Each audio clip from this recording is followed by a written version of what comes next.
Thank you, Mr. Chairman, Ranking Member. Inspector General Horowitz, I'm impressed by the thoroughness of your team's work.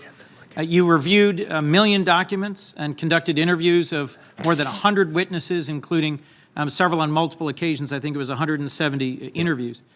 Would you agree with me broadly that this is a testament to the rule of law and the transparency of our system, that your office can produce such a searching and thorough report that contains some criticism of the most powerful federal law enforcement agency in our nation? Absolutely. I couldn't agree with you more, and it's a testament to the Congress for creating the Inspector General community. This is why we have your office and Inspector General, to provide an independent assessment of the facts that's not beholden to any particular partisan agenda.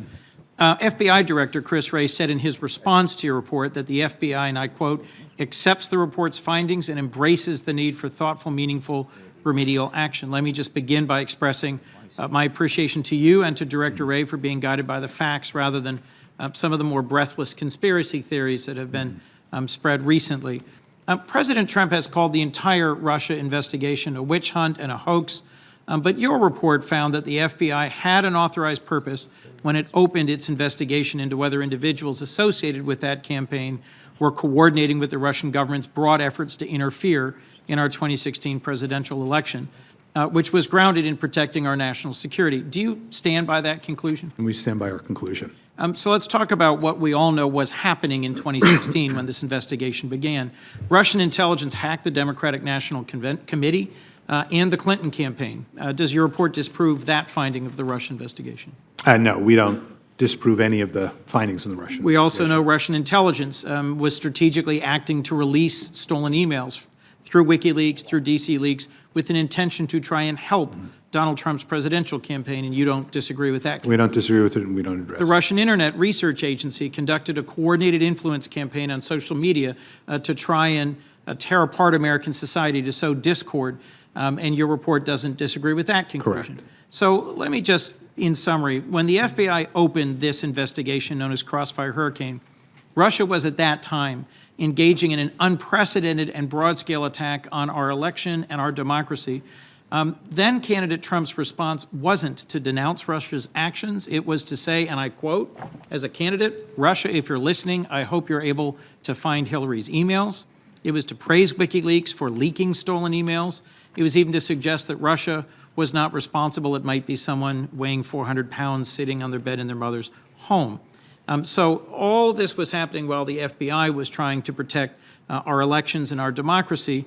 I would have preferred to see our president criticize then the Russians who were attacking our elections. But to your report, if I might, Bill Priestap, who was Assistant Director of the FBI's Counterintelligence Division, approved the opening of the FBI investigation into possible connections between the Trump campaign and Russian interference. He told your office there was a counterintelligence concern that the FBI was obligated to investigate. Did you find any evidence at all to suggest Mr. Priestap's actions were motivated by bias, by his political views, by partisanship, rather than his sense of obligation to protect the country? We did not. On March 4th, 2017, President Trump tweeted, "Terrible. Just found out Obama had my wires tapped in Trump Tower before my victory. Nothing found. This is McCarthyism." Did your investigation identify any evidence President Obama ordered the FBI to tap Donald Trump's phone? We didn't find any evidence the FBI had tapped any other phones or anything else other than the FISA that we addressed. But you did find that an FBI employee doctored an email in order to support the Carter Page FISA application, correct? Correct. Well, as your report concludes, and as many have said, I'm here to restate that that's inexcusable, and we must hold federal law enforcement to the highest standards, even those of us who support federal law enforcement. Let me ask a question about the response of the agency.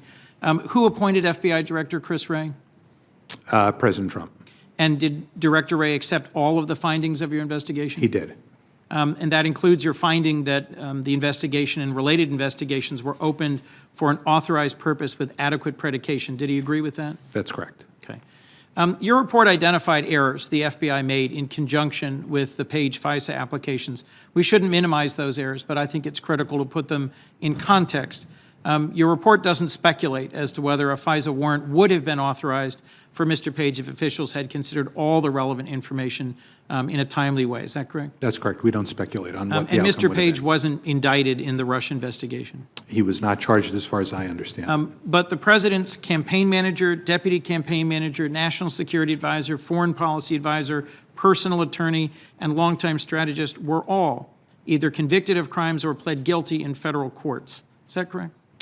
I think I followed the list, but Roughly. I understand what you're saying. I won't disagree with you. Let me. Did you identify FISA errors with regards to any other Trump campaign official who'd been under investigation? The only FISA we found existed was the one we've written about here as to Carter Page. So within the broader context of the Trump campaign and the investigation and the outcome, I just thought it was worth repeating that the Mueller investigation produced 37 indictments, guilty pleas, and convictions, and none of those are called into question by your report. Is that correct? We don't address those at all.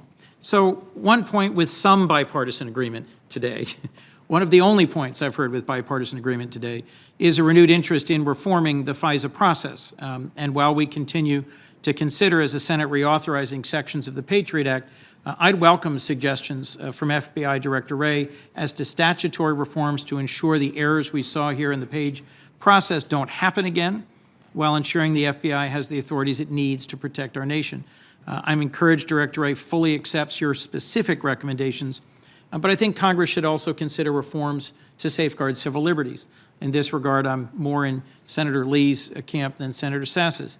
IG Horowitz, do you believe some of the problems your report uncovered would benefit from congressional action to reform the FISA process? We haven't talked about that, but that's a very important point, Senator. As you know, we make recommendations to the department. We don't make recommendations to Congress. Congress, though, has, I think, important issues to think about in this report as to how this process can be improved and ensure that these kind of errors are addressed going forward. Well, Inspector General, I am grateful for your service and for your work. Let me just conclude with one last question.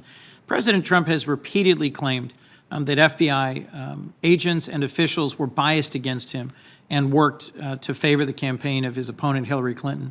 In your investigation, did you find that the FBI took any investigative step based on political bias against now President Trump?